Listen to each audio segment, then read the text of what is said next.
김지의 돌직구쇼에 오신 여러분 반갑습니다. 김지희입니다. 전 오늘도 이곳 광화문 청계 광장에 나왔습니다.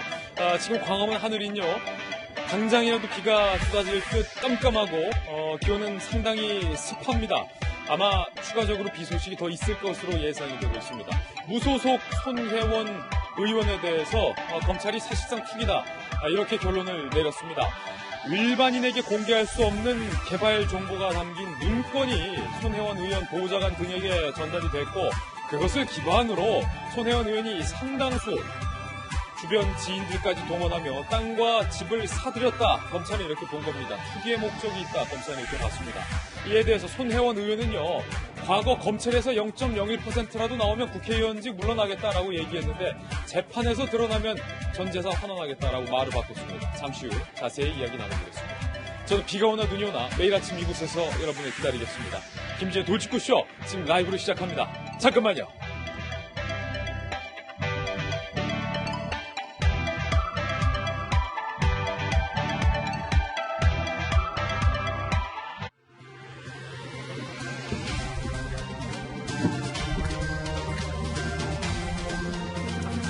신문 읽어주는 남자입니다. 무소속 손혜원 의원의 부동산 투자와 땅 매입이 상당히 수상하다, 검찰이 내린 결론입니다. 일반인들에게는 공개되지 않은 개발 정보를 사전에 목포시로부터 입수한 손혜원 의원실 측은 남편과 지인, 보좌관 그리고 주변인들까지 동원을 해서 개발되는 지역 일대를 집중적으로 사들였고 어마어마하게 가격이 올랐습니다. 그런데 손혜원 의원은 투기가 아니다라고 주장을 하고 있습니다. 검찰의 생각은 손혜원 의원과는 많이 달라 보입니다. 동아일보입니다. 검찰, 손혜원 의원이 보안 자료를 이용해서 목포 부동산 투기를 한 거다, 이렇게 결론을 내린 거죠. 검찰의 결론이죠. 조카 명의의 건물도 결국엔 손혜원 의원의 차명 재산이다, 검찰이 이렇게 밝혔습니다. 손혜원 의원은 그거 내 거 아니다, 내 거 아니다, 조카 주려고 사들인 거다라고 했지만 검찰은 그거 차명 재산이다, 조카의 명의만 빌린 사실상 손혜원 의원의 재산이다, 이렇게 밝힌 겁니다. 손혜원 의원에게 부패 방지와 실명법 위반 혐의로 기소를 하기로 결정한 검찰. 손혜원 의원은요, 이 정부의 검찰 수사가 상당히 석연치 않다, 형편없다, 이렇게 비판하면서 이제는 재판을 통해서 진실을 밝히겠다, 이렇게 밝혔습니다. 잠시 후에 상세히 이야기 나눠보겠습니다. 다음 신문입니다. 이번엔 조선일보입니다. 손혜원 의원의 입장도 나왔는데 조선일보는 그 손혜원 의원의 입장이 상당히 황당하다라고 썼습니다. 세 문장으로 줄일 수 있다는 겁니다. 그 문건 받았다, 개발 정보가 담긴. 하지만 나는 안 봤다. 하지만 내 보좌관은 봤다. 거의 3단 반전인데요. 문서는 받았지만 나는 안 봤지만 보좌관은 봤다. 의혹 초기에 손혜원 의원은요, 모함이다, 인격 말살이다, 투기라면 목숨과 전 재산을 내놓을 것이다. 그리고 민주당을 탈당할 때 회견 때는요, 검찰 수사에서 0.001%라도 문제 나오면 의원직을 사퇴하겠다라고 밝혔습니다. 검찰 수사에서 0.001%가 아니라 상당히 많은 문제가 나왔는데 손혜원 의원 말을 바꿨습니다. 재판을 지켜보겠다라고 밝힌 겁니다. 손혜원 의원은 문화적 안목으로 투자했다라고 현재도 주장을 하고 있지만 검찰의 시각은 전혀 다릅니다. 일반인이 손댈 수 없는 보안 자료를 활용해서 매입을 받다, 결국 시세 차익까지 간 거다, 검찰은 이렇게 보고 있습니다. 손혜원 의원의 검찰 수사에 대한 해명도 잠시 후에 다뤄보겠습니다. 다음 신문입니다. 이번에 한국일보입니다. 동해안판 노크 귀순 사건이 벌어졌습니다. 북한의 어선이 삼척항 항구에 아예 정박을 하고 북한의 어선에 탑승하고 있는 북한 주민들이 남한 땅에 밟고 주민들에게 다가가서 인사말까지 건네면서 휴대폰까지 빌려달라고 했던 사실이 드러났습니다. 당초 국방부 발표에는 전혀 포함되어 있지 않은 내용들입니다. 어떻게 이 북한 주민들이 어선을 타고 우리 삼척항에 정박을 하고 내려서 휴대폰까지 빌리는데 군 당국은 까마득해 모르고 있었던 것일지, 더군다나 발표에서 이 내용이 빠지면서 국방부가 은폐하려고 있다는 의혹마저 일고 있습니다. 감시망 뚫린 군경 당국 축소 의혹 잠시 후 전해드립니다. 어민이었길래 망정이지 만약에 간첩이었거나 무장공비였다면 아찔합니다. 다음 신문입니다. 이번엔 중앙일보입니다.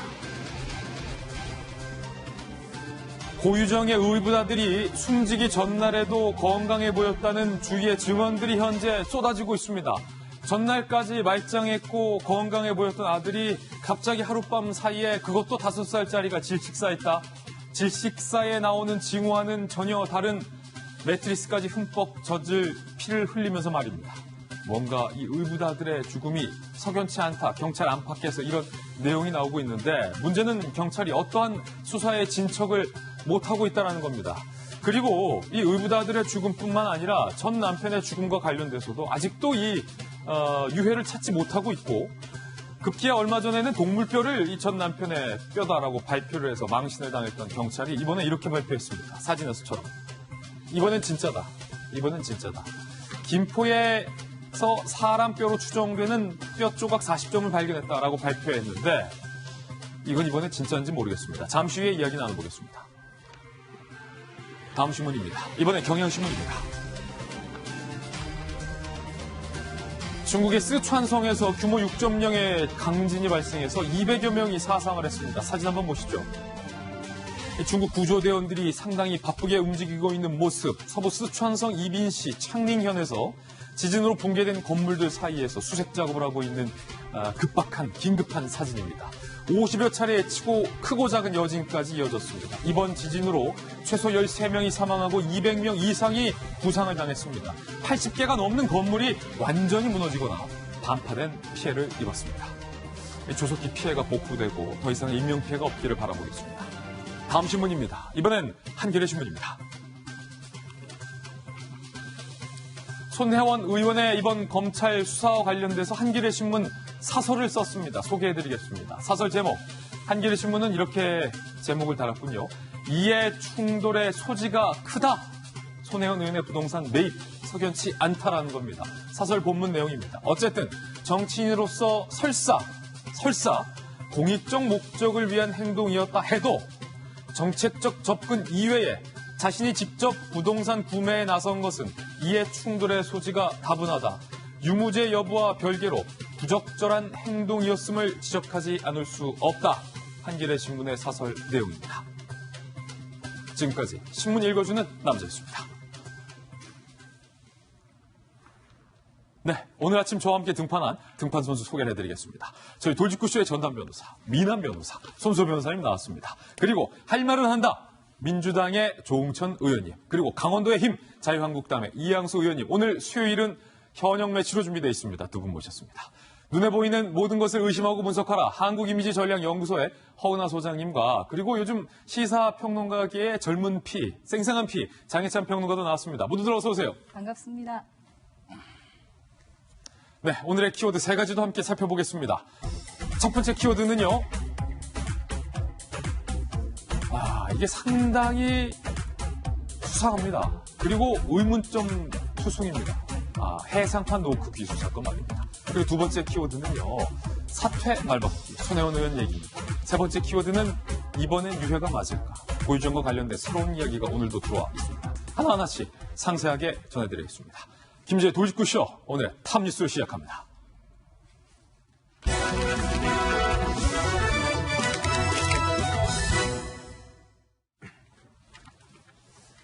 해상판 노크 귀순 사건이 발생했습니다.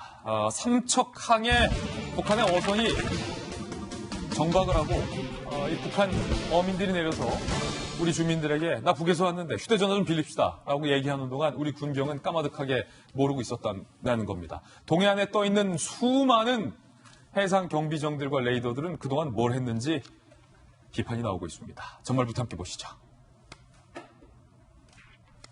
주민들 입장에서는 얼마나 황당할까요? 삼척 주민들. 우리 또 요 인근 지역구 속초, 양양, 고성 이양수 의원님 나와 있으니까 잠시 후에 현지 분위기 좀 들어보겠습니다만 지난 15일 오전 6시 50분에 130km를 표류한 북한 어선, 이건 국방부 설명에 따르면이에요. 잠시 후 보겠지만 이게 정말 표류를 한 것인지에 대한 의문까지 나오고 있습니다. 삼척항 내 방파제 인근에서 발견이 됐습니다. 우리 측 주민들이 먼저 발견했다는 거예요. 군, 경, 레이더 뭐 하나도 다 잡지 못했다. 어디에서 왔느냐? 북한 주민이 북에서 왔다. 그러면서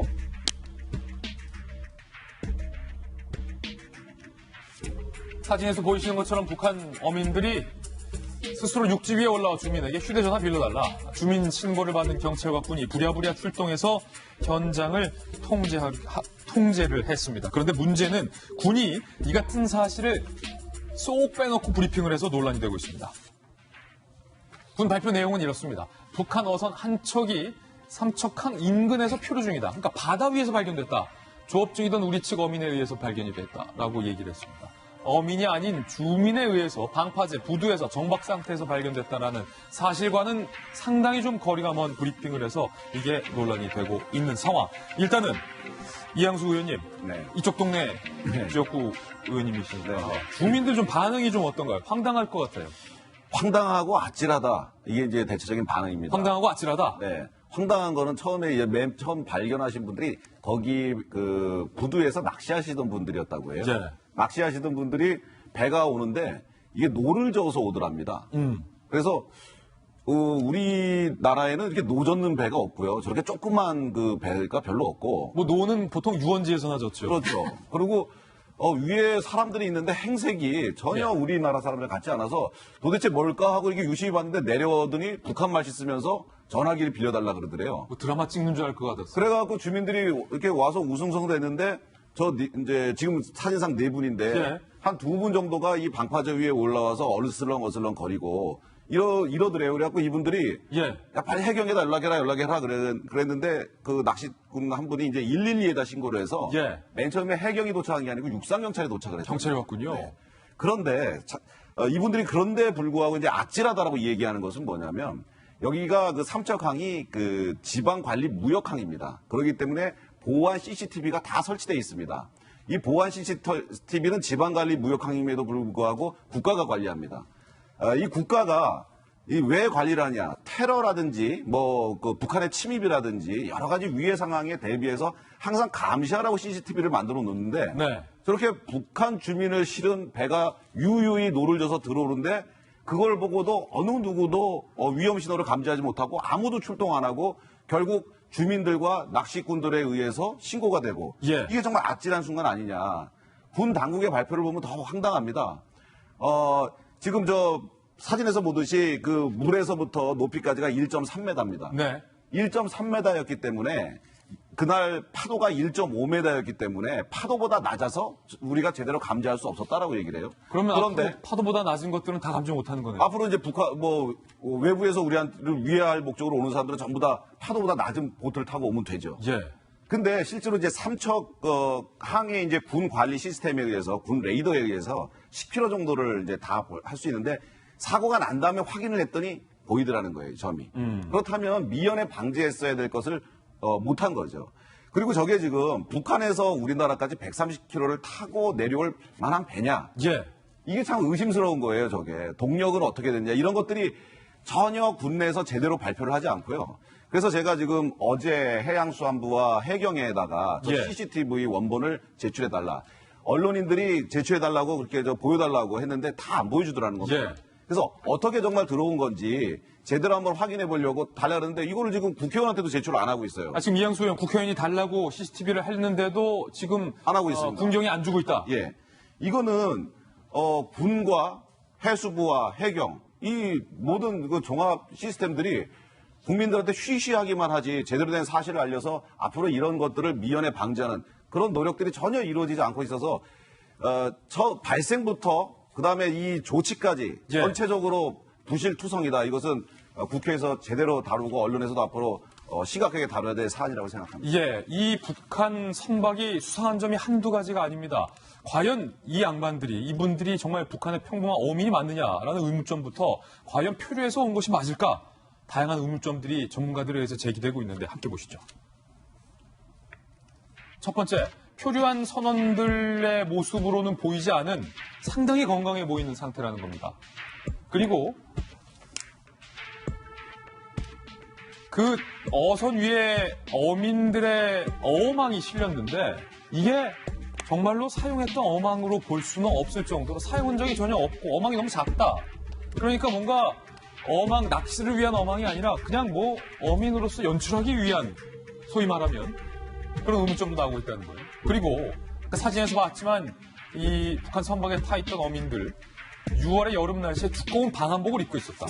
그리고 그 중에 몇 명은 북한의 군복 하의까지 입고 있었던 것이 의문점으로 나오고 있고, 더욱더 황당한 것은 멀쩡한 북한의 선박을 우리 군경이 이런 의문점에도 불구하고 3일 만에 폐기를 해서 뭐 더 확인할 수가 없겠다. 뭐가 이렇게 급했던 건지 의문점이 지금 여러 가지 나오고 있어요. 그러니까 사실 이런 의문점이 나왔을 때 우리 국민들은 군의 조사를 원래라면 믿을 수 있어야 됩니다. 군에서도 지금 조사를 하는 중이기 때문에 제대로 못 밝힌다고 말하잖아요. 그런데 여기서 첫 단추가 잘못 깨인 게 군이 애초에 브리핑을 할 때 뭐라고 했습니까? 삼척항 인근에서 표류하는 어선을 우리가 발견했다고 했잖아요. 근데 알고 보니까 방파제의 정박까지 해서 이양수 의원님 설명처럼 그곳에 내려서 핸드폰 달라고 물어봤다고 하거든요. 만약 핸드폰 달라고 한 게 아니라 우리 국민들에게 해코지라도 했다면 속수무책으로 당할 수밖에 없는 상황이었어요.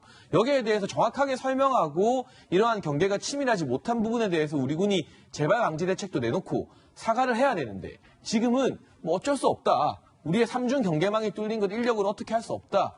뭐 누가 책임을 지겠다는 이러한 입장도 안 내놓고 있거든요. 그러다 보니까 이런 자잘한 의문 사항들, 어망을 쓰지도 않았고 군복도 입고 있는 사람이 있었고 왜 3일 만에 저 배를 부랴부랴 폐기했어야만 했는가. 정상적이라면 저 배를 보존해서 어떻게 우리 레이더에 감식이 안 됐는지 한번 정밀 조사 계속해야 되는 게 마땅한 조치 아니겠습니까? 예. 자꾸 우리 국민들이 군을 불신하도록 만드는 이러한 행태에 대해서 불신하는 언론이나 국민 탓을 하지 말고 우리 정부 당국에서 불신을 초래하고 있는 것은 아닌지 스스로 되돌아보시라는 말씀을 먼저 좀 드리고 싶습니다. 허 소장님, 지금 저 사진 한번 자세히 보시면은 보통 저도 국방부 출입할 때 북한에서 낚시 조업을 하다가 북한의 어선들이 워낙 낡고 오래되고 또 워낙 노후하기 때문에 동력을 잃고 그냥 조류에 따라서 혹은 파도에 따라서 바람에 따라서 둥둥 우리나라 바다까지 떠내려왔던 케이스들이 왕왕 있습니다. 이거 자체가 뭐 잘못된 건 아닌데, 그런데 제가 국방부 출입할 때 실제로 봤던 표류한 어민들은 상당히 당황하고, 그리고 본인의 의지와 상관없이 남쪽으로 국경을 넘어서 온다는 그 당혹감에 어쩔 줄을 몰라 하고 이렇게 여유가 없다는 거예요. 주머니에 손까지 넣고 있죠. 그리고 장시간 표류를 해서 어디로 가는지 모르고 내려왔기 때문에 상당히 지쳐 보이고, 그리고 뭔가 이렇게 당당하고 위풍당당하고 건강해 보이지가 않는다는 거죠. 지금까지 어민들과는 너무 태도가 다르다. 의문점이 있긴 있어요. 확실하게. 지금 저 맨 앞에 서 있는 사람의 행동을 딱 보면 저는 날씬해진 김정은 위원장인 줄 알았어요. 김정은하고 자세가 똑같잖아요.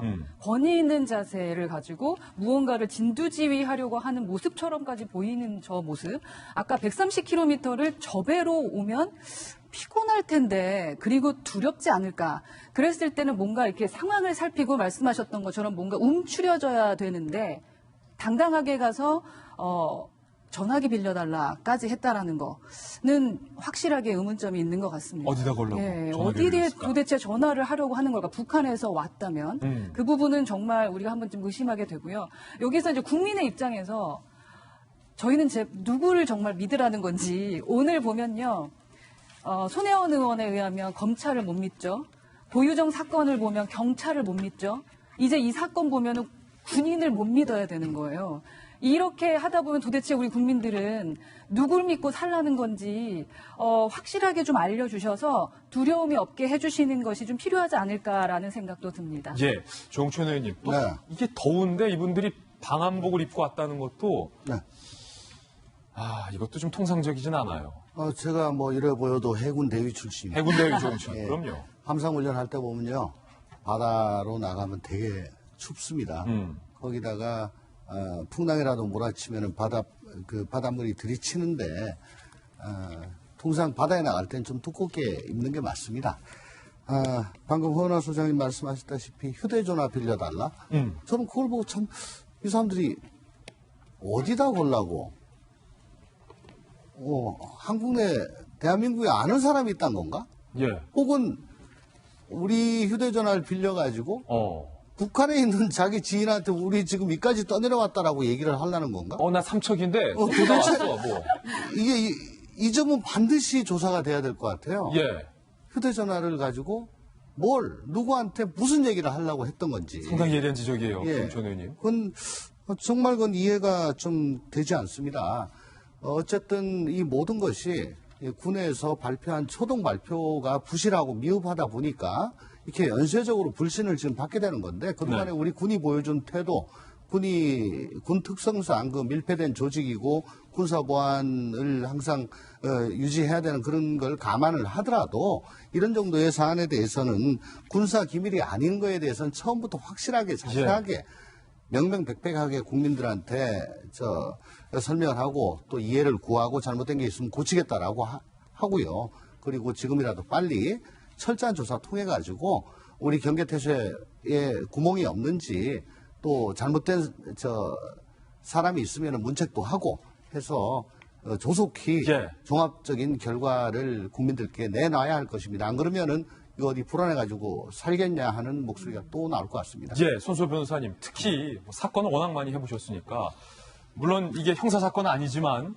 어떤 사건이 일어났을 때 가장 기초는 저희 기자들도 마찬가지고 변호사도 마찬가지고 경찰도 마찬가지고 현장을 있는 그대로 보존하라. 이게 사실은 ABC 중에서 A 중에 A인데 뭐가 급하다고 3일 만에 이거 다 폐기했어요, 멀쩡한 선박. 아무리 사안이 명확하고 단순해 보여도 시간이 지나면 그때 생각하지 못했던 문제들이 나타날 수 있거든요. 네. 그런 상황에 대비하기 위해서는 자료를 최대한 확실하게 또한 상당한 시간 동안 가지고 있어야 됩니다. 그렇죠. 네, 그런데 3일 만에 이 선박을 폐기했다는 점 때문에 더더욱 의심을 사는 것 같고 또한 이처럼 중대한 사안의 경우에 현장 실무자선에서 이 선박을 폐기하기는 어렵거든요. 네. 그렇다면 어디까지 보고가 올라왔고 누가 결정을 한 것인지 그 부분도 좀 확인이 되면 이 전체 상황을 파악하는 데 도움이 되지 않을까 싶습니다. 예. 여기에 덧붙여서 한 말씀만 드리면 과거 북한의 그 간첩선이나 무장 공비들이 타고 내려온 것들을 저희가 폐기한 적이 없습니다. 그래요. 예, 그리고 항상 모든 선박들은 다 예전에 속초에 신진호라고 있었는데 그거는 이제 간첩선 엔진이 좋잖아요. 예. 그거를 개조해서 우리가 간첩 잡는 배로 사용하기도 했었어요. 역으로 우리가 역으로, 이용했군요. 이게 저 배를 3일 만에 폐기할 이유가 있나요? 저게 예를 들어 130km를 물을 건너온 그런 배라면 엄청난 우리가 배죠. 써도 되죠. 그리고 엄청난 아니면 배죠. 전시를 해도 되고 예. 어민이 타고 온 자료. 우리 집 박물관 같은 데가 있거든요. 북한의 생활상이라든지 이런 데다가 기증을 해서 할 수도 있고 저걸 왜 폐기를 꼭 해야 되느냐 하는 의문이 있고 저는 이렇게 생각합니다. 지금 의문점이 가장 큰 게 뭐냐면 삼척항의 레이더에만 저 배가 잡혔어요. 그 위에 동해, 강릉, 속초, 고성, 양양은 안 잡혔어요. 그럼 연안을 따라서 온 게 그럼 아니다. 연안을 따라서 온 게 아니고 먼 바다를 와서 먼 바다에서 안쪽으로 쭉 들어왔다는 얘기거든요. 예. 그렇다 그러면은 큰 배에 실어서 먼 바다에서 저 배만 일로 보낸 거 아닌가 하는 의심도 들고 도대체 저 배가 어떤 경로로 어떻게 왔는지는 충분히 설명을 하고 했어야 되는데 너무 빨리 폐기해서 밝혀낼 수가 없다. 지금. 숨길 일이 없는데 뭘 숨기려고 하는가라고 하는 괜한 오해를 사는 것이 답답하다는 거죠. 예. 뭔가 석연치 않은 삼척에 정박한 북한 어선에 대한 뉴스를 전해드렸습니다. 이번엔 저희가 준비한 두 번째 뉴스입니다. 바로 이겁니다. 손혜원 의원은 검찰 조사에서 0.001%라도 뭔가 나오면 국회의원직에서 물러나겠다라고 밝힌 바 있습니다. 그런데 검찰이 손혜원 의원이 일반인에게 공개될 수 없는 정보를 바탕으로 집과 땅, 부동산을 사들였다. 기소 의견을 밝혔는데 손혜원 의원의 말이 바뀌었습니다. 먼저 검찰이 보고 있는 손혜원 의원의 혐의에 대해서 함께 보시죠. 검찰은 입장이에요. 명확합니다. 미리 획득한 비공개 정보를 이용해서 본인과 지인에게 투자를 권유했고 일부는 차명으로 투자를 한 거다라고 결론을 했습니다. 그러니까 사실상의 부동산 투기다. 검찰이 이렇게 본 거죠. 부패방지법과 부동산 실명법 위반 혐의로 불구속 기소하기로 검찰은 결정했습니다. 부패방지법, 부동산 실명법 위반, 실명법 위반 같은 경우는 차명으로 부동산을 거래한 것에 대해서 검찰은 혐의가 있다라고 보고 있는 겁니다. 2017년 두 차례 걸쳐서 손혜원 의원이 목포시청 관계자로부터 도시재생사업 계획을 미리 확보합니다. 그리고 이 중에 한 번은 손혜원 의원이 직접 목포시장을 만난 이후에 자료가 건네진 것으로 검찰은 발표를 했습니다. 일반인들에게는 공개가 되지 않은 자료입니다. 조카 명의로 매입 후 지인에게도 사라고 권유했던 것. 그래서 총 토지 26필지, 건물 21채, 14억 상당의 부동산을 손혜원 의원과 측근들이 구매를 했습니다. 일반인의 기준으로는 토지 26필지와 건물 21채를 산다는 게 상상이 안 되는 결과이죠.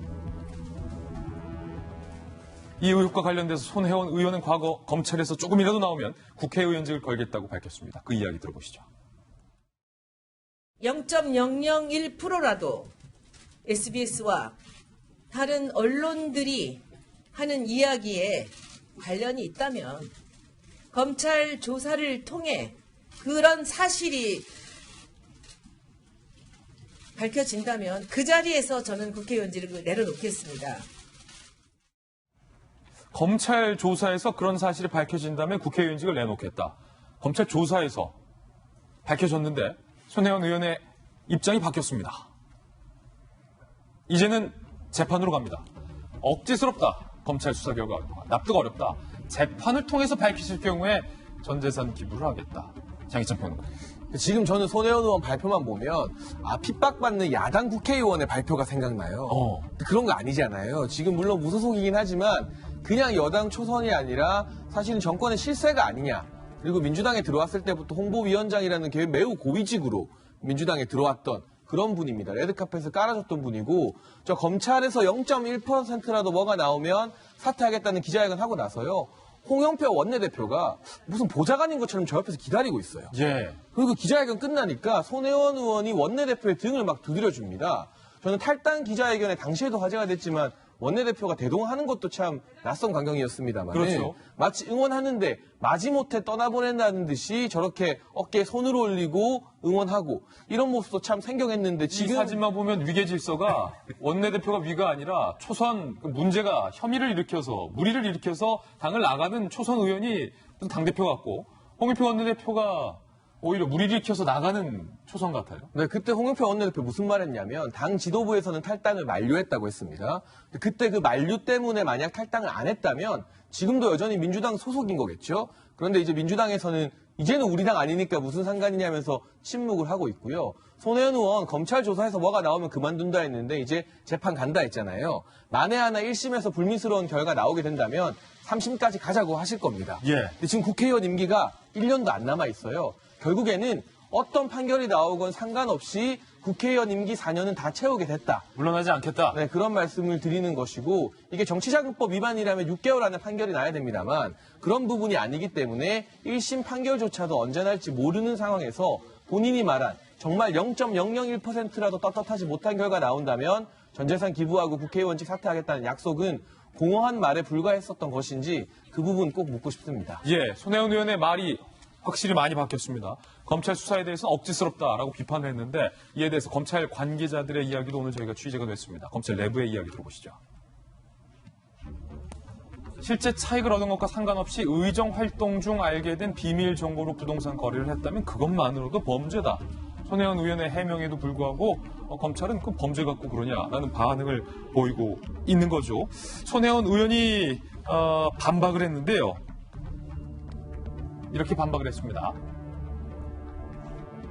검찰이 말한 보안 자료를 읽지도 않았고 오자간이 자료를 가지고 있었다. 그러니까 손혜원 의원 측이 그 보안 자료를 받았다. 도시재생 사업 계획 자료를 받았다. 하지만 나는 안 읽었고 오자간이 읽었다.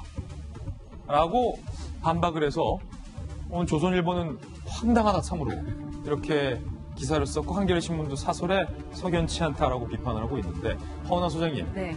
이 손혜원 의원의 해명이 지금 계속 나오고 있는데 어떻게 보십니까? 그 영화에서 그 어처구니가 없다라는 그 단어 들었던 그게 좀 생각이 납니다. 저희 국민들이 이제 방송을 보면서 수준이 상당히 많이 높아졌어요. 그래서 법률적인 것도 좀 많이 알게 됐고, 그다음에 국회의원 이제 10개월도 안 남았기 때문에 그 의원직을 내려놓겠다라는 말씀 자체가 좀 의미 없다라는 것도 이미 알고 있는데 자꾸 이제 말씀을 바꾸는 것을 보면서 조금 불편하긴 합니다. 그리고 또한 그 저희 국민 수준이 어느 정도냐면요. 이제 저렇게 말씀을 하시면 그러면서 자기 재산을 만약에 내가 법정 결과까지 나왔을 때 내가 정말 문제가 있다면 내 모든 재산을 국가에 기부하겠다라는 말씀을 하셨어요.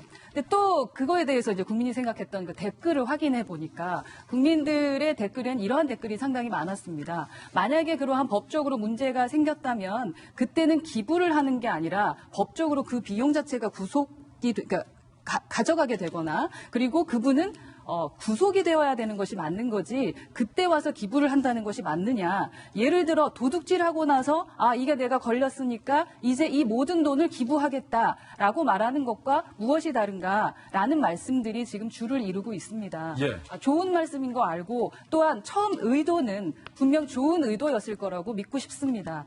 근데 저희가 알고 있는 이런 법적인 걸로는 의도가 아무리 좋았더라도 결과론적으로 무언가가 잘못됐을 때 그 의도가 좋았던 사람이 제대로 평가받은 것을 저는 본 적이 없어요. 예를 들어서 노 할머니가 걸어가시는데 너무 힘들어 보여서 도와드리다가 그 도와드렸던 그 할머니가 넘어지면서 큰 사고가 난 적이 있었습니다. 그때도 그 도와드렸던 그분이 피해를 보셨거든요.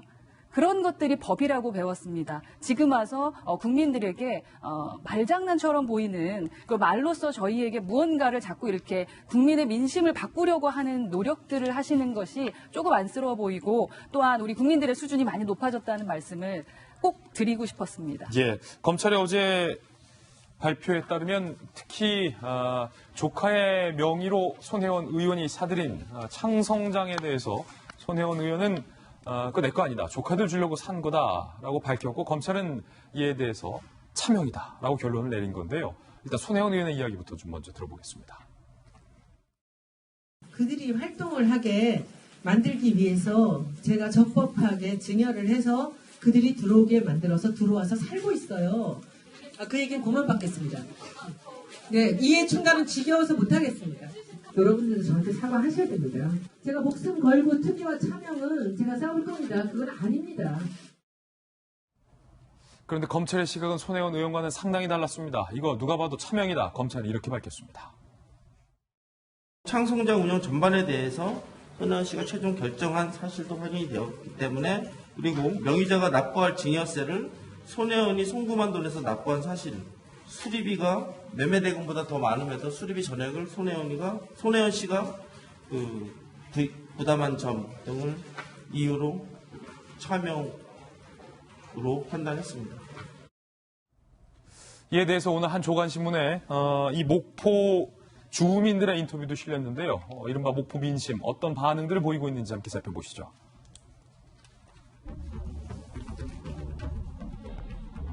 10년차 만호동에 살고 있는 상인 이모 씨입니다.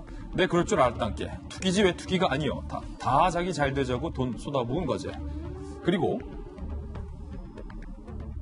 목포 발전 위한다는 것은 거짓. 우리 삶에 전혀 도움이 안 되는 게 몇 달 만에 증명됐다. 결국 손혜원 배만 불린 것이다. 라고 이 이모 씨가 한 조간신문과 인터뷰를 했습니다. 그리고 30년째 만호동에 거주하고 있는 68살의 이모 씨는요. 재판이 남았지만 검찰 수사 내용이 사실이라면 손 의원은 더는 신뢰할 수 없을 것이다 라고 밝혔고요. 45살 주민 윤모 씨는요.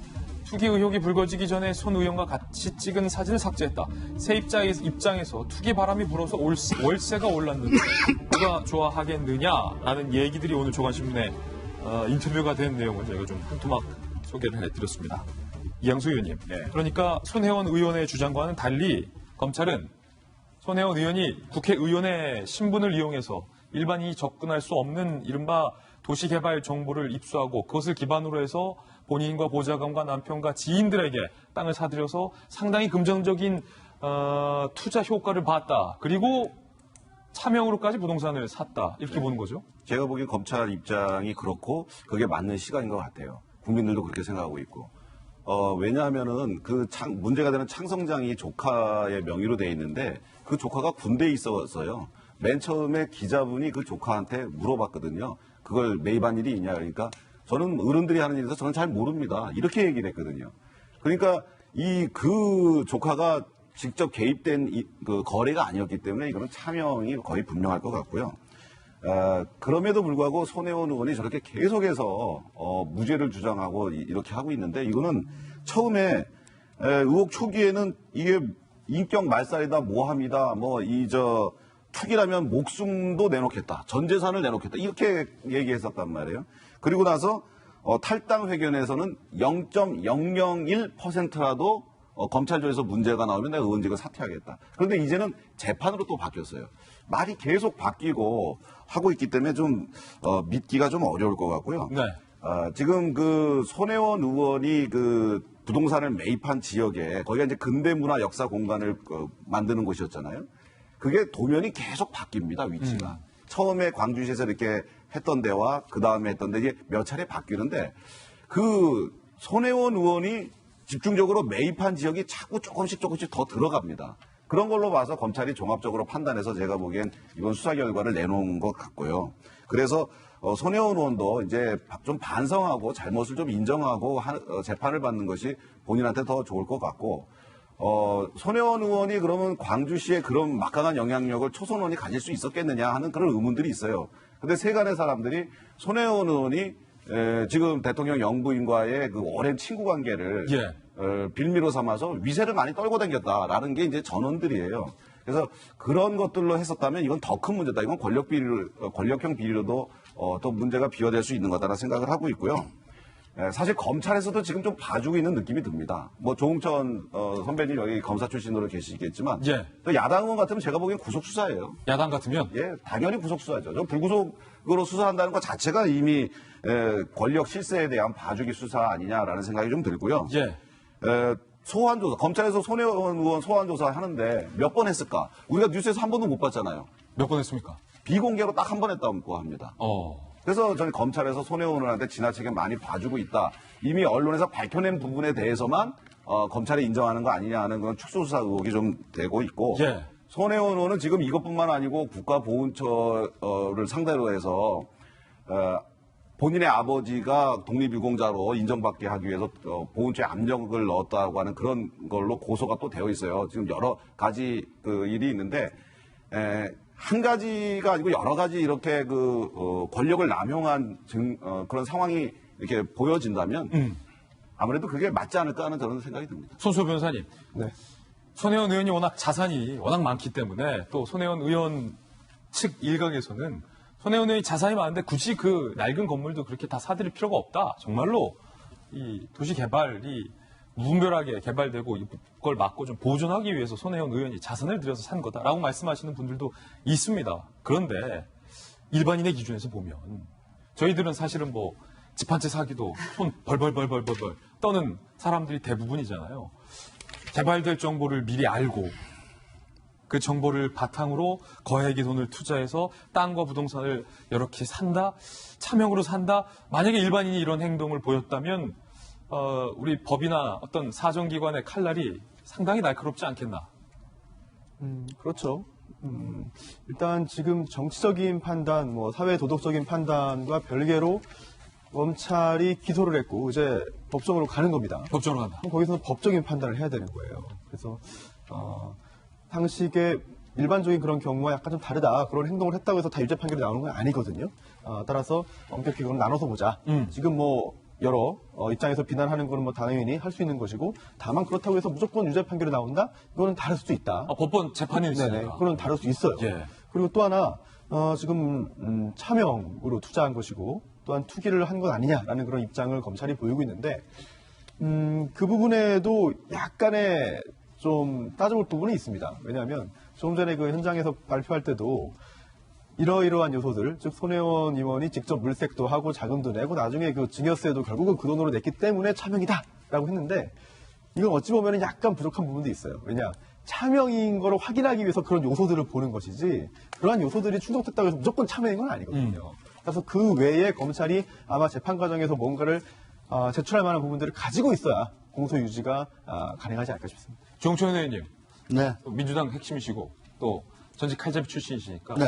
옆에 야당 이양수 의원이 지금 이 검찰 이번 수사도 좀 너무 여권 실세 봐주기 한 건 아니냐, 딴 사람들 같으면 구속 아니냐라고 물어보는데 우선 손혜원 의원이 여권 실세다라는 거에 대해서 전 동의를 못 하고요. 여권 실세 아니다. 실세는 무슨 실세입니까? 그리고 뭐 김정숙 여사와 고등학교 동기라는 이유로 뭐 위세를 떨쳤다?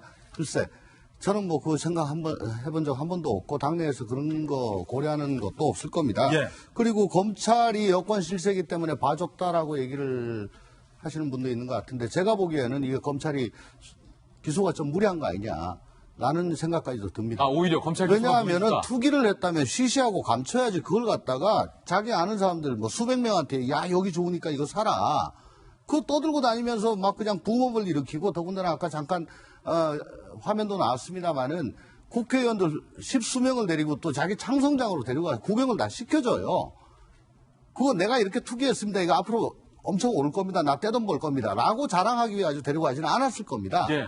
오히려 이 지역이 원래 이런 지역이었는데 지금 쇠락해 가고 있고 보존 가치가 있는데 내가 이걸 사가지고 이 지역을 어떤 식으로 전통을 보존하겠다. 라는 계획을 대놓고 당당하게 얘기를 한 거거든요. 투기를 그런 식으로 당당하게 했다는 거 조금 이해가 되지 않고요. 예. 그리고 비밀문서라고 자꾸 말씀을 하시는데 이게 보니까 국회에서 열린 세미나에서 배포된 자료도 있답니다. 그게 제일 나중에 자료고요. 세미나에서는 잘 아시겠지만 테이블에 이렇게 쌓아둡니다, 자료를. 그거 아무나 그냥 왔다 갔다 하면서 다 들고 가요. 그게 무슨 공무상, 업무상 비밀이냐 의문이 있고, 그래서 과연 이게, 한 가지만 더 말씀드릴게요.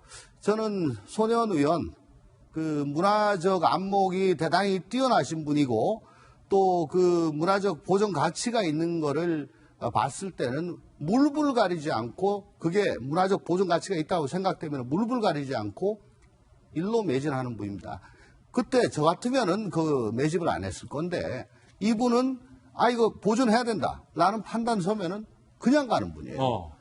너무 스트레이트 포워드하게 좀 갔기 때문에 문제가 되는 거다. 오히려 문제가 되는 거죠. 저 같으면은 우리 지역에 뭐 낙후된 지역이 있습니다. 거기 공약대로 지금 길 빵빵 뚫리는데 그 동네에 사실은 땅을 사겠다고 공약을 했어요. 근데 지금 겁나가지고 못 삽니다. 너 길 뚫고 난 다음에 그 사면 어떡하냐. 예. 나중에 그 책 잡힐까봐. 근데 손혜원 의원은 이게 보존되어야 될 가치가 있다라고 생각하면은 그 보존을 위해서는 수단, 방법, 그러니까 차명이든 아니든 관계지 않고. 아니요. 그게 차명 여부를 아예 생각하지도 않아요. 내가 여기서 사가지고 붐업을 일으켜야지 보존이 된다라고 생각이 되면은 그렇게 하실 겁니다. 저는 방금 조 의원님 말씀하신 것 중에서 이 보안 자료가 과연 진짜 기밀 자료였느냐에 대한 부분 좀 다른 생각을 가지고 있는데요. 이 부분 국회 세미나나 이후에 시청 관계자들이 문서를 검토했다고 하지만 일반인이 정보 공개 청구를 한 게 있습니다. 그래요? 그런데 목포시청에서는 보안 자료이기 때문에 대외비라는 이유로 일반인에게 정보 공개를 하지 않습니다. 그러니까 우리 같은 보통 사람들, 일반인들이 못 보는 정보가 보안 자료인 겁니다. 이게 국회의원들이 볼 수 있고 관련자들이 볼 수 있다고 해서 보안 자료가 아니다. 이런 부분은 좀 납득하기 어렵고요. 검찰에서는 이 자료를 보고 나서 집중적으로 부동산을 매입했다고 봤거든요. 정말 선의에 의해서 이 지역을 내가 띄워보고 싶었다면 이 자료 보기 이전에 집중적으로 매입했어야 되는데 공교롭게도 우리 같은 일반 사람들은 못 보는 자료를 본 이후에 20개가 넘는 필지와 건물을 집중적으로 매입했다. 이 시기에 대해서도 주목을 하고 있고요. 마지막으로 짧게 우리가 이러한 부동산 투자를 통해서 얻을 수 있는 이익, 단기적인 시대 차익만 보는 게 아니라 무형의 자산, 그 지역에 500억이 넘는 자산이 투입되어서 정말 거리가 됐을 때 손해원 거리다. 이런 상징성, 이런 부분까지 고려하게 된다면 이로 인한 이익도 분명히 염두에 뒀을 수 있다. 당장 낙후된 지역이라고 해서 이건 투기가 아니다라고 하는 것은 또 어떻게 보면 목포 주민들에 대한 신뢰일 수도 있고 저는 실질적으로 차익의 문제보다는 이 보안 자료를 봤다는 부분 그리고 보안 자료 본 이후에 부동산에 집중 매입했다는 부분에 우리가 더 초점을 맞춰야 하지 않은가 싶습니다. 손혜원 의원과 관련된 다양한 쟁점도 전해드렸습니다. 이번에 저희가 준비한 세 번째 뉴스입니다. 김포에서 사람의 뼈로 추정이 되는 뼈 조각 40여 점이 발견이 됐습니다. 소각장에서 발견이 됐는데 전 남편의 것으로 경찰은 추정하고 있는데 이번은 과연 경찰의 의심이 맞는 것인지 오늘 하나하나 상세하게 좀 살펴보겠습니다. 먼저 유해가 발견됐던 사실부터 좀 체크를 해보죠. 제주 동부경찰서가 어제 발표했어요. 김포시 소각장에서 사람 뼈로 추정되는 물체 40여 점을 발견했다. 이래서 2cm 크기며 국가수 감정 결과까지 2주가량 소요가 될 예정이다라고 밝혔습니다. 전 남편의 것으로 추정이 된다라는 식으로 경찰이 이번에 발표를 한 건데, 아니, 손수 변호사님. 네. 이번에 이 고유정 사건과 관련해서 경찰이 너무 고유정에게 놀아나오고 있다라는 세간의 비판이 많은데, 그 중에 대표적인 하나가 얼마 전 김포의 재활용 업체에서 전 남편 뼈가 발견됐다고 했는데 그 동물 거였잖아요. 이번엔 맞습니까? 그때도 발표 당시에는 처음에 남편의 유해로 추정된다고 했고, 하지만 동물의 뼈일 가능성도 있다는 발표가 나오긴 했어요. 예. 그 후에 이제 수사의 성과가 나지 않은 것이죠. 실제로 동물뼈로 확인됐으니까. 그리고 또 그때 동물뼈가로 확인된 그 인천에 있는 그런 폐기물 업체에서, 재활용 업체에서 또 라면 박스에 몇 개 분량의 그런 유해를 또 발견해서 지금 현재 그 검사 중이거든요. 또 거기다. 네, 이런 상황에서 또 김포에서 또 발견된 겁니다. 예. 굉장히 이제 분쇄 작업을 거쳤기 때문에 크기가 작아요. 그리고 또 고온으로 또 소각했기 때문에 유전자가 훼손되어서 검출 안 될 가능성도 있습니다. 하지만 일단 누구의 유전자인지를 확인하기 전에 사람 뼈인지 동물 뼈인지는 확인할 수 있거든요. 그렇군요. 그 작업부터 거치면은 그 다음 단계로 나갈 수 있겠죠. 예. 자, 과연 이게 전 남편의 유해 일부가 맞는 것인지 좀 국가수 감정 결과를 좀 기다려 봐야 될 것 같은데, 고유정과 관련된 새로운 얘기들이 오늘 또 속속 나왔습니다. 본인의 친아들, 그러니까 본인이 죽인 전 남편의 아들의 성을 현재 남편의 성으로 또 바꿔 불렀다라는 점이 포착이 된 겁니다. 왜 고유정이 계속 이랬을까? 이 행동 동기에 그 심리 상태가 상당히 의문인 건데, 충북의 보육시설 관계자가 이렇게 얘기했어요. 고유정과 현 남편 A씨 5일 초 어린이집을 들려서 상담을 했다. 왜냐면 현 남편이 인터뷰를 한 거 저희가 소개해드렸잖아요. 고유정과 당신은 당신 아들, 나는 내 아들 데리고 와서 우리 넷이 살자, 잘 살아보자 하고서 아이 데려온 지 이틀 만에 고유정의 의붓아들, 현 남편의 친아들은 사망을 한 거고, 그렇잖아요. 그런데 지금 보육교사 말에 따르면 고유정이 두 아들에 대해서 형제라고 하고 재혼 가정인 것을 숨겨달라고 했다. 그러면서요, 또래들이 볼 수 있는 게시판과 출석 카드만이라도 성을 바꿔달라라고 부탁을 했다. 그러면서 조만간 개명을 해서 고 씨 아들의 성을 바꿀 것이니 게시판에 기재되는 이름을 현 남편의 성으로 해달라라고 부탁을 했던 사실이 확인됐습니다. 허나 소장님, 이게 만약에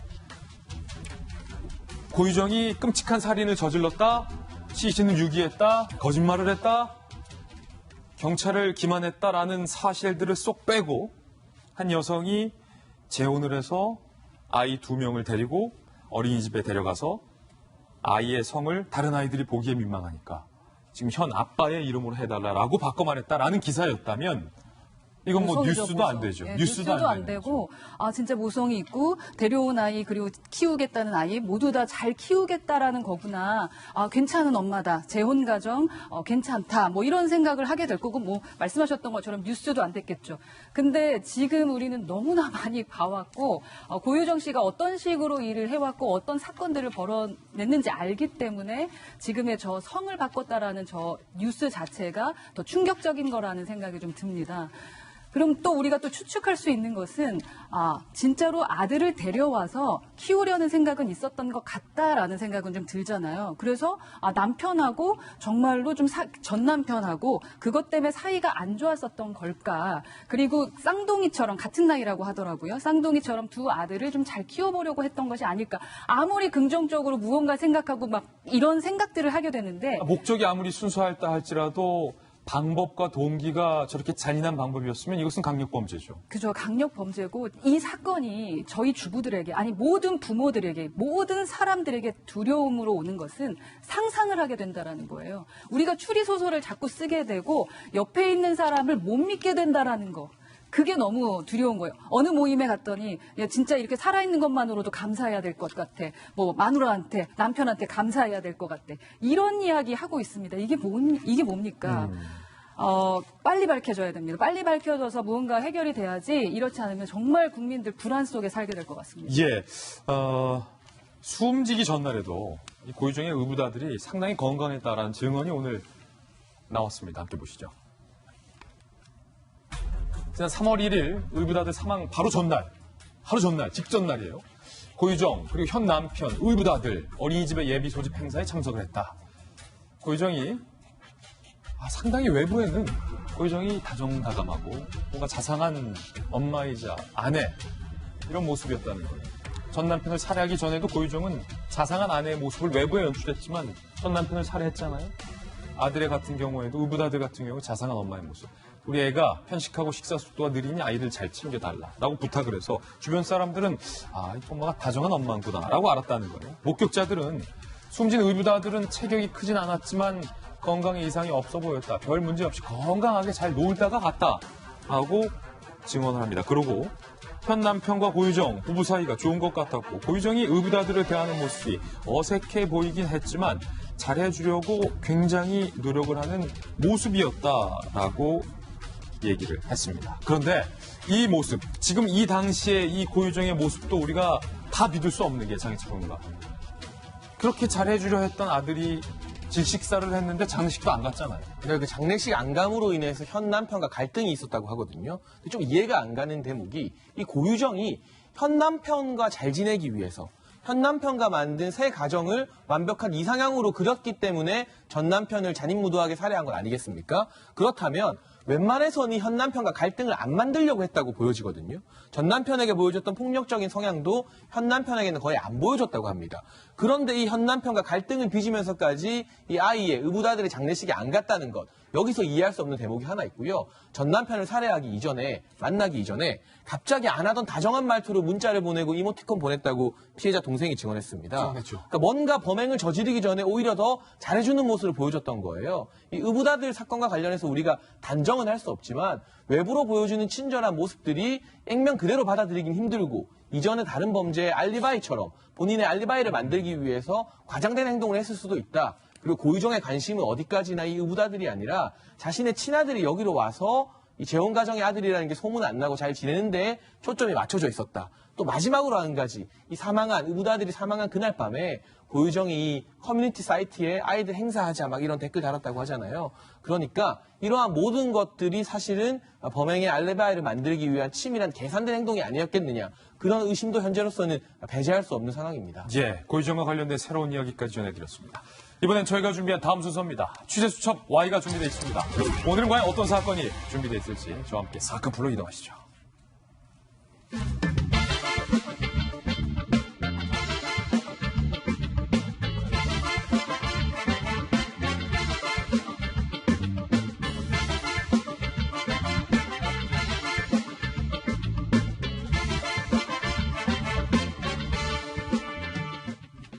네, 취재수첩 Y입니다.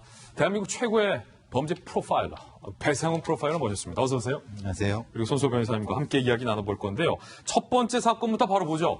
정말 간 큰 회사원. 회사 돈 수백억을 이 회사원이 꿀꺽했는데 한 번에 이 수백억을 꿀꺽한 게 아니라 10여 년간 계속해서 이 회사 돈을 챙기면서 초호화 생활을 했습니다. 이분이 수백억 회사 돈을 빼돌려서 어떤 생활을 했는지 그 단면을 엿볼 수 있는 영상을 저희가 한번 준비해봤는데 그 영상부터 바로 만나보시죠. 자, 지금 보시면 저는 한 개도 가질 수 없는 상당히 고가의 명품 포장 박스들과 상당히 비싼 양주들, 다 30년 이상이죠. 그리고 디자인 보면 아시는 분도 많겠지만 해외 유명, 주로 이태리, 프랑스의 명품 제품들과 그거를 포장한 박스들이 집안에 쌓여 있습니다. 그리고 자, 지금 보시는 것처럼 로또 복권을요. 이게 이 정도 되면 뭐 거의 수백 장 아닌가요? 회사 또 수백억을 빼돌리고 그걸로도 모자라서 계속해서 이렇게 로또를 사고 당첨이 안 됐는데도 버리지 않고 가지고 있었다. 그리고 외화 상당수도 집안에 보유하고 있습니다. 지금 유로도 보이네요. 100유로짜리 지나갔네요. 유로도 보이고 뭐 중국 돈, 일본 돈, 달러, 나라별로 외화를 다양하게 보유하고 있었고 저 위에 방바닥에는 5만 원짜리가 그냥 흔한 휴지 조각처럼 5만 원짜리가 방바닥에 이렇게 널려 있었다. 상당히 많은 양의 현금과 명품들을 이 회사원은 집안에 보유하고 있었습니다. 이 사람 누군지, 어떻게 이 돈 빼돌린 건지, 얼마나 빼돌린 건지 정말 바로 보시죠. 대기업 계열의 광고 업체에서 재무관리 직원으로 근무하고 있었던 51세의 A씨. 서류를 조작해서 가짜 빚을 만듭니다. 그리고 채무를 갚는 척하며 회사 돈을 횡령하기 시작합니다. 같은 수법으로 10년간 회사를 다니며 10년간 370억 원을 빼돌린 겁니다. 이거를 10년간 모르고 있었던 회사도 좀 그래요. 얼마나 회사가 돈이 더 많겠지만 370억이 빼돌려지는 걸 몰랐습니까? 회사도 좀 문제가 있다고 봐요. 이 370억 원으로 영상 보신 것처럼 초호화 생활을 했습니다. 회사에 다니며 강남의 한 호텔에서 일단은 장기 투숙합니다. 뭐 월세방 안 살겠다는 거죠. 호텔 살겠다는 거죠. 70여 차례 해외여행을 다니고 명품옷, 신발 다량 구입하는 아주 멋진 생활을 하게 됩니다. 이거 중의적 표현이에요. 병당 100만 원 호가하는 양주 등 횡령의 돈을 대부분 유흥비로 사용을 합니다. A씨의 계좌를 확인해본 결과 하룻밤 술값이요. 하룻밤에 쓴 술값이 1억 5천만 원. 우리 얼마 전에 승리씨 만수르 세트 그거 얼마였죠? 1억이었죠. 그거 1억 만수르 세트 먹고 5천만 원 더 쓴 거예요. 왜 내 돈 아니니까, 회사 돈이니까. 펑펑 쓴 거예요. 호화 생활 와중에도 만족하지 않았는지 로또를 무더기로 구입해서 370억이 부족해. 한 방을 노렸던 사실까지 확인됩니다. 그러면 10년간 안 걸렸는데 어떻게 걸렸냐? 내부 조사 중에 횡령을 뒤늦게 발견한 회사. 참 이 회사도 느긋해요. 뒤늦게 발견했어요. 5월 초에 담당자 A씨에게 추궁을 하고 A씨가 갑자기 회사를 결근합니다. 뭔가 튕기는 게 있었겠죠. 같은 달 15일 홍콩으로 출국 시도를 했는데 출국 금지 조치를 알고 지방으로 달아납니다. 그날 11일 결국 가다 부산에서 걸렸어요. 오피스텔에서. 경찰은 A씨가 도피 자금으로 준비한 현금 1억 2천만 원과 외화 1억 원가량을 그 즉시에서 압수를 합니다. 배성훈 프로파일러님, 어떻게 이런 일이 가능한 거죠? 이상하시죠? 예. 인지구조가 무너졌다고 하는 건데요. 인지구조가? 예. 그러니까 뭐 생각해보면 370억이면 세계 어느 나라로 도망가서라도 똥덩이를 살 수 그렇죠. 있는데 왜 이렇게 됐냐? 준비를 전혀 못한 거지 않습니까? 뭐 마지막에는 도피 자금이 1억 정도밖에 없는데 한 곁에 2억 정도거든요. 전혀 준비를 못했다고 하는 것은 이 구조는 그렇습니다. 처음에는 견문생심이었고, 견문생심. 왜냐하면 대기업 계열의 어떤 재무팀을 혼자 맡는 상황이었기 때문에 그 채무를 발생시키는 것은 자기가 혼자 할 수 있는 거였고, 처음에는 보통 요 정도 시작하다가 계속 돈을 먹는 방식으로 됩니다. 그럼 그 상황에서는 인지구조가 무너져갖고 상황을 통제하지 못합니다. 그래서 지금 방을 보시지만은 저게 쓸 수 없는 걸 계속 사들이지 않습니까? 예. 저게 바로 인지구조가 무너졌다고 하는 건데, 근데 문제는 이거를 감독해줘야 될 사람이 없는 겁니다. 말하자면 그 재무 관련된 부분은 사실 대기업 계열은 그렇게 터치하지 않지 않습니까? 특히 광고업계 같은 경우는 파트별로 돼 있기 때문에 이런 부분이 분명히 문제가 돼 있을 거라고 보여집니다. 예. 그러니까 본인이 재무 담당자니까 우리 회사가 사실은 뭐 재무가 있다, 사업상. 없는 빚을 만들어서 뭐 원리금에서 갚아간다 식으로 자기 통장에 계속해서 해왔다. 손소 변호사님, 이 양반이 10년간 370억 원을 했어요. 그런데 아까 봤듯이 하룻밤 만에 1억 5천만 원을 쓰듯이 씀씀이가 상당히 큰데 이거 어떻게 일단 회사에서 안 들켰는지도 궁금하고 회사 손해는 배상을 다 못 받을 것 같아요, 지금 보니까. 그렇죠. 물론 이론적으로는 저렇게 횡령한 사람에게 돈을 다 받아낼 수 있는 채권은 가지고 있습니다. 네. 그리고 또 관리 감독을 제대로 하지 못한 사람이라든지 기타 책임을 져야 될 사람들은 있어요. 하지만 저 본인에게 저 행위를 한 직접 당사자가 가지고 있는 재산이 어디에 얼마가 있겠느냐. 예. 그건 확인하기가 어렵고요. 지금 보니까 거의 다 쓴 것 같아요. 네, 아니면 어디에 숨겨놨어도 그걸 찾아내는 게 어려울 수도 있습니다. 숨겨놨을 수도 있고. 그리고 또 기타 그 관리 책임 등을 지고 있는 사람들은 저 전액을 책임지지 않을 거예요. 일정 부분이기 때문에 모든 피해를 재고 회복하는 거는 상당히 어려워 보이고요. 또 지금 이제 그 대기업 계열의 광고회사라고 나왔는데 작은 규모의 회사 같은 경우는 더 심해요. 더 심해요. 물론 이렇게까지 거액은 아니겠습니다만 이제 1인 오너라든지 예. 그 경영진이 바쁘다 보면은 이걸 확인을 못하는 경우가 굉장히 많습니다. 그래서 상담하러 오시는 분들도 회계 직원 10년, 15년 맡겼는데 이렇게 됐네요. 근데 그 후에 이미 책임 추궁하지만 저는 다 썼습니다. 모르겠습니다. 감옥하겠습니다. 이러면 회사의 손해로 그냥 확정되고 마는 경우가 굉장히 많이 있어요. 그렇군요. 안타까운 건 그렇습니다. 저게 이제 흔히 말하는 상장회사인데 네. 손실이 되지 않습니까? 누구도 물어내지 않습니다. 그냥 주주들로 책임으로 끝나는 겁니다. 정가가 되는군요. 네, 그러니까 사실은 회사에 누군가가 책임을 져야 되는데 저건 책임지지 않는 부분이고 저런 범죄는 단독범입니다. 저거는 뭐 이제 흔히 말하는 여러 공범이 있을 수가 없습니다. 왜냐하면 그렇게 되면 미리 이전에 이미 캐치가 됐겠죠. 그렇죠. 혼자 했기 때문에 저렇게 계속 오랫동안 할 수 있었던 겁니다. 이런 정도의 범죄면은 상당히 좀 강하게 처벌됩니까? 얼마 정도입니까, 보통? 대략적으로 사기나 횡령 같은 경우에 이제 회복이 안 됐을 경우에 1년에 1억에 1년 정도 계산을 아주 그 계략적으로 하기도 하는데 예. 그렇다고 해서 뭐 370년형이 나오는 건 아니고요. 예. 이게 370억 원을 횡령하고 그 후에 회복이 안 됐다면은 아주 중한 형이 내려질 수 아주 있죠. 중하겠네요. 1억에 보통 1년이면 370억이니까 야, 이 사람 후회해봤자 이미 다 때는 늦었겠죠. 두 번째 취재수사 사건 만나보시죠. 아내를 만났고 사랑을 했고 집을 얻었고 결혼까지 결심했고 그런데 믿었던 아내의 과거가 상상 초월. 반전의 반전. 사건 기회부터 함께 보시죠. 참 이런 사건도 보면은 결혼 얼마나 잘했는지 가슴을 쓸어내립니다. 기관사인 남성 A씨, 지인 소개로 여성 B씨를 처음으로 만납니다. 남성 A씨는요, 불우한 어린 시절 2번 결혼에 실패한 여성 B씨의 어떤 그 아련한 과거에 애틋한 마음이 생겼습니다. 내가 도와줘야겠다. 이 여성이 또 거처도 마땅치 않아서 그냥 저희 집에 들어와 사세요라고 이 남성이 호의를 베풉니다. 심지어 알아보니까 이 소개팅으로 만난 여성이 월세까지 좀 많이 밀려 있어서 안타까운 마음에 또 제가 내드릴게요. 월세까지 다 내주고 또 물심양면으로 이건 사랑이죠. 지극정성 지원을 해줍니다.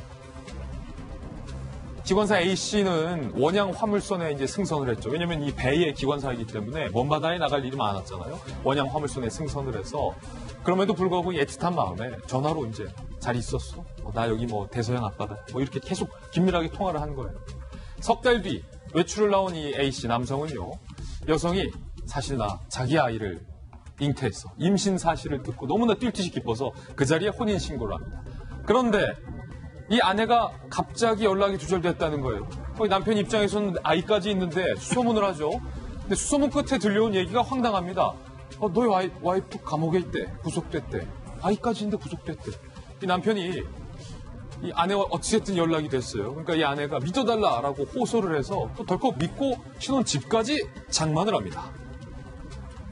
그런데 이사 과정에서 체포 통지서를 발견하게 됐어요. 이 아내의 충격적 과거가 드러났습니다. 들통난 아내의 실체는 이렇습니다. 구속된 진짜 이유는 인터넷 채팅 조건 만남으로 남성들을 유혹해서 합의금을 받기 위해서 성을 매수한 남성에게 성폭행 허위 신고를 한 이른바 무고녀였다는 거예요. 두 번째 더 큰 반전은 임신한 아이예요. 구속수감 중 출산한 아이 유전자 검사 결과 이 남자의 아이가 아니었습니다. 누구의 아들인지도 모르는 아이가 지금 나왔다는 거예요. 이 남편은 아내를 상대로 혼인 취소 소송을 제기한 상황입니다. 재판부는요, 여성의 성매매 여부고 공갈 등 범죄 사실을 남편이 몰랐고 다른 남성의 아이를 임신해 원만한 부부 생활을 계속할 수 없다며 남편이 제기한 혼인 취소 소송의 승소를 내려줍니다. 그리고 소송 비용은 모두 여성이 부담한다라는 인용 결과를 내리게 됩니다. 배상훈 프로파일러, 아니 어떻게 이렇게 속여도 감쪽같이 이건 전형적인 사기죠. 전형적인 사기. 예. 특히 이제 외양 선원이라든가 오래 나갔다서 일을 하시는 분들을 대상으로 하는 글쎄요, 조직적인 사기라기는 그렇지만 계획적인 사기는 맞는 것 같습니다. 미리 준비한 부분은 여러 가지가 있는 것 같습니다. 네. 아니 어떻게 이렇게 근데 속일 생각을 합니까? 글쎄 말입니다. 이게는 진짜 사람 가슴에 대못을 박는 부분인 거고 아마도 이 사람이 이제 불우한 어린 시절을 2번 결혼 실패한 건 다 거짓말일 겁니다. 그 상황에서 이제 멀리서 전화로 전화를 하게 되면은 이게 확증 편향이 생깁니다. 네. 믿고 싶은 사람을 믿는 편향이 생기는 거죠. 믿고 싶은 것만 믿고 보게 되는군요. 보게 되는 거죠. 그러니까 이제 이 기관사분은 저 여성이 어떤 얘기를 해도 감싸 안아주고 싶고 그래서 계속 그것을 좋은 쪽만 바라보게 되고 사실은 이전에 어떤 과거라도 조금 물어봤어야 되는 거지 않습니까? 예. 근데 그렇게 못하는 것은 그런 편향 때문에 그렇게 되는 거죠. 그리고 또 그런 게 있잖아요, 손수호 변호사님. 네. 남자들 입장에서 자기 아빠 됐어. 이 얘기 들으면 뭔가 좀 정신줄을 놓는 뭔가 그 기쁜 마음에 약간 그런 거를 철저하게 다 계산하고 이 여성이 이용을 했다라는 거예요. 그럴 가능성도 충분히 있는 것이죠. 아니면 본인이 임신 사실을 알고 이제 그 다음에 남성을 물색했을 수도 있고요. 그렇군요. 여러 가지 가능성이 있는데 이게 이혼이 아니고 혼인 취소잖아요. 예. 이혼보다 훨씬 어렵습니다. 그리고 배 교수님 말씀하신 대로 혼인 취소 사유 중에 하나가 사기예요. 사기로 인해서 혼인 의사를 표시했을 때는 혼인 취소를 할 수 있는데 이 경우는 뭐 사기라고 하는 게 그 사실을 알았으면 혼인하지 않았을 것이다. 네. 그 정도로 중대한 혼인의 중요한 요소에 대해서 속았을 경우에 혼인 취소 가능하다는 건데 이 사례는 뭐 여러 가지 요소를 볼 때 충분히 거기에 해당하는 사안이기 때문에 혼인 취소 판결이 나온 것이고 거기에 더해서 만약에 위자료까지 같이 청구할 수 있거든요. 함께 청구했다면 분명히 승소 판결을 받았을 겁니다. 위자료까지 지금 청구할 수 있어요, 그러면? 함께 하는 게 통상적이죠. 그렇군요. 우리 유행가 가사 중에 과거를 묻지 마세요라는 가사가 있잖아요. 근데 이 사건들 보면 진짜 과거를 물어야 돼요. 서로 상호가 묻죠. 알아봐야죠. 알아봐야죠. 네. 두 가지 사건 두 분과 함께 풀어봤습니다. 감사합니다.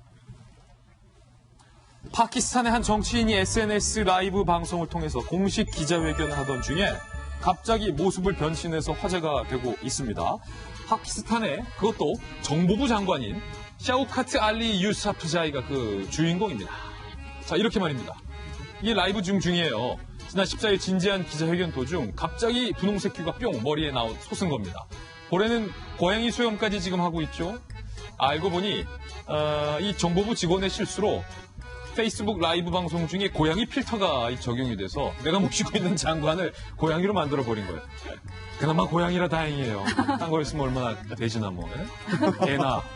고양이로 변신한 모습은 아주 잠깐이었지만 그 모습은 놓칠 리 없는 그 모습을 손빠른 누리꾼들에 의해 지금 전 세계로 퍼져서 대한민국 수도 서울에서도 이 방송을 하고 있어요. 야, 이 직원 어떻게 됐을지 너무 궁금하다.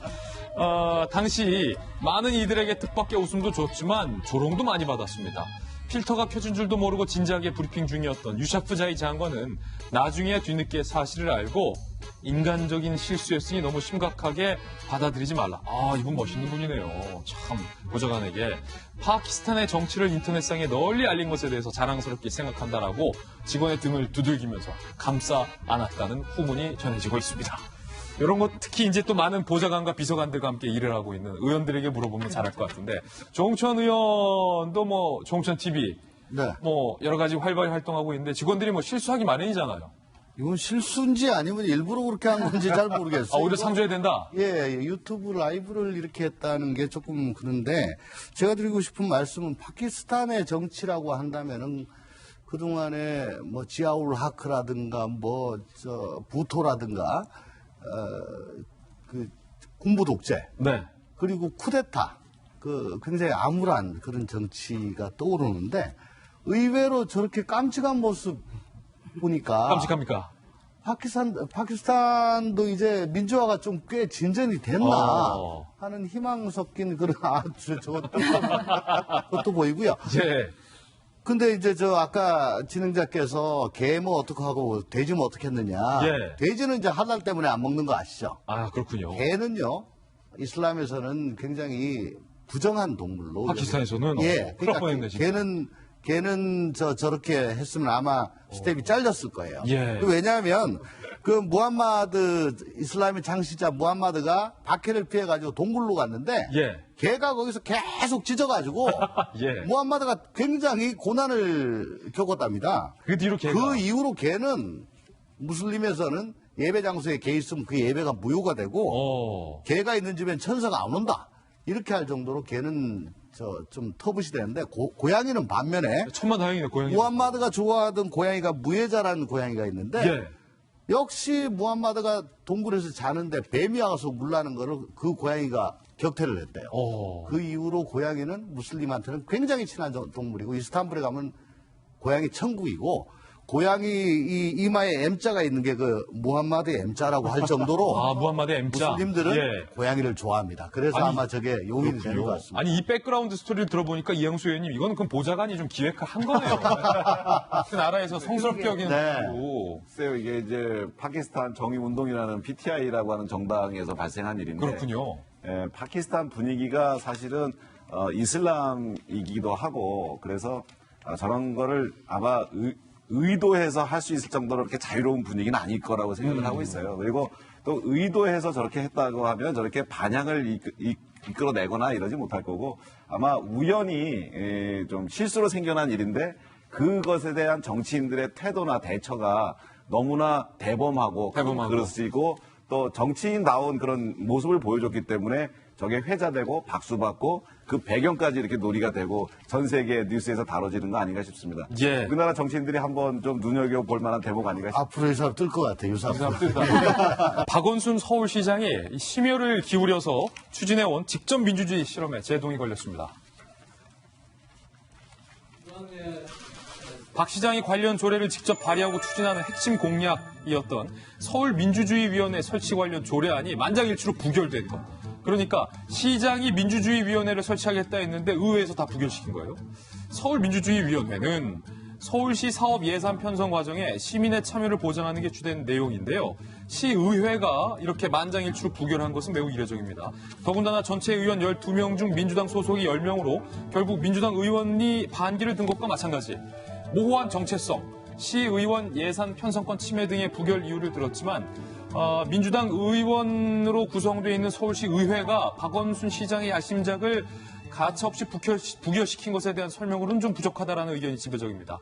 박 시장을 향한 견제 심리, 그리고 박 시장과 시의 독주, 소통 부족 등에 대한 시의원들의 누적된 불만이 폭발했다라는 얘기도 나오고 있는데요. 박원순 시장은 이번 부결에 대해서 오해가 있었다, 조만간 통과될 것이다 라고 했지만 이번 부결을 계기로 박 시장의 리더십이 시험 무대에 올랐다는 지적이 나오고 있습니다. 제가 봤을 때 이 부결시킨 상임위예요. 더불어민주당 소속 시의원이 10명입니다. 예. 자유한국당 1명, 정의당 1명이에요. 근데 만장일치로 부결시켰다는 건 민주당 소속 시의원들이 봐도 이건 좀 아니지 않나. 그런 아이디어였다는 거죠. 제가 이걸 찾아봤습니다. 이 서울시 민주주의위원회가 구성되면 위원장 포함 한 15명 정도가 위촉이 되는데 외부 인사들로. 네, 내년도 예산만 1,300억 원을 심의한다고 합니다. 근데 이 심의 예산이 계속 늘어나서요. 2022년에는 무려 1조의 예산을 심의할 기구라고 합니다. 이렇게 큰 심의 기구를 만드는데 누가 뽑느냐? 이 서울시의원들이 뽑고요. 구청장 협의회가 추천하고 서울시장이 추천합니다. 근데 지금 서울시위에 민주당이 장악하고 있고 구청장 민주당 1색이죠. 그리고 시장이 뽑죠. 민주당 사람들이 뽑은 시민단체 사람들로 하여금 내년도 1,300억, 5년 안에 1조가 넘는 예산을 새롭게 만들게, 새롭게 심의하게 한다는 겁니다. 이거는 민주당 소속 시의원들이 봐도 시의원들은 시민들의 선택을 받았기 때문에 예산을 심의할 권한이 있어요. 시민들의 선택을 받지 않는 별도의 사람들, 자격 요건을 보니까 고위공무원 이상, 교수도 있지만 시민단체 활동 경력도 들어가 있거든요.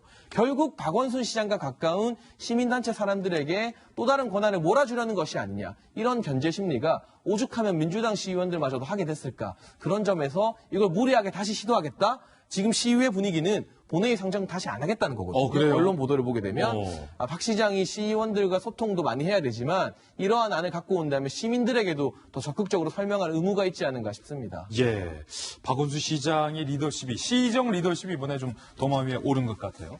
네 번째 하프 주인공도 만나보시죠. 한국 시각으로 지난 16일 여러 외신 매체에서 음력으로 5월 15일인 17일 밤 스트로베리 풀문이 뜬다라는 보도를 했는데요. 각종 SNS에는 스트로베리 풀문을 봤다는 글이 쏟아지는 등 실제 일부 지역에서 잠깐이나마 이 달빛을 만끽했다고 합니다. 스트로베리 풀문은 매년 6월에만 볼 수 있는 희귀한 달빛으로 아메리카 원주민들이 이 시기 열매를 따던 것에서 유래한 이름이라고 하는데, 참고로 붉은 빛 때문에 붙여진 이름은 아니란 사실. 예전부터 이 달빛을 본 사람에게는 행운이 깃든다는 속설과 함께 영혼 또한 충만해진다는 이야기 덕분에 연인의 달이라는 속칭도 가지고 있습니다. 크고 붉은 보름달인 스트로베리 풀문은 보통 매년 6월, 1년에 딱 한 번 뜬다고 알려졌지만 그렇다고 꼭 단 한 번만 뜨는 것은 아니라고 하는데요. 이 달을 감상하지 못해 아쉬움이 남는다면 남은 6월 중 다시 달빛이 차오를 날을 고대해보면 어떨까요? 그러니까 이게 확실히 보름달과는 좀 확실히 달라 보여요. 아름다운 빛을 갖고 있는 꽉 찬 스트로베리 풀문의 사진이었습니다. 저희는 60초 광고 후에 힐링 뉴스로 돌아오겠습니다. 잠시 후 저와 함께 힐링하시죠. 평생 해로한 아내의 유골가루를 부부 사이에 추억이 서린 호수에 뿌린 직후에 아내를 따라서 같이 하늘나라로 간 이 노 부부 남편의 사연이 전 세계에서 지금 화제가 되고 있습니다. 바로 이들 부부입니다. 시카고 트리뷴 보도에 따르면 일본계 이민 4세대 랄프 세이치 미야타 씨는요, 혼자서 인디애나 북부의 소도시에 스톤 호수 한가운데로 배를 타고 들어가서 화장한 아내의 유골가루를 호수에 뿌렸습니다. 그런데 이 스톤 호수는 47년간 이 부부의 정과 추억이 깃든 호수였다라고 합니다. 시시때때로 이 부부가 젊었을 시절에 호수에 나가서 미래에 관한 이야기를 나눴던 가족의 삶과 또 슬픔과 희로애락이 담겨 있었던 그 호수라고 하는데 아내가 숨진 뒤에 아내의 유언대로 유골가루를 호수에 뿌리고 돌아오던 중에 갑자기 이 남편이 쓰러지면서 물에 빠진 거예요. 구조대가 도착하고 이 남편을 건졌지만 병원 도착 직후에 사망 판정을 받았는데요. 자연사로 추정이 돼서 익사로는 현재 기록이 되지 않았다고 합니다. 그러니까 유해를 뿌리고 돌아오다가 갑자기 자연사로 돌아가신 겁니다. 자녀들은 이렇게 얘기합니다. 부모님은 매년 결혼기념일을 잊지 않고 챙기셨다. 어머니를 그리워한 아버지가 따라가신 게 아닐까라는 생각이 든다라며 하늘나라에서 두 분이 행복한 기념일을 맞으시길 바란다라고 자녀들이 이야기를 했습니다. 부부 사이가 좋은 분들을 잃으면 한 분이 돌아가셔도 잊지 못하고 사신다라는 얘기가 있잖아요. 정말로 애틋한 부부의 사연이 아니었나 싶습니다. 오늘 저희가 준비한 소식 모두 다 전해드렸습니다. 저희는 내일 아침에 더욱더 풍성한 소식으로 인사드리겠습니다. 오늘 하루는 분명 어제보다 나을 겁니다. 좋은 하루 되십시오. 고맙습니다.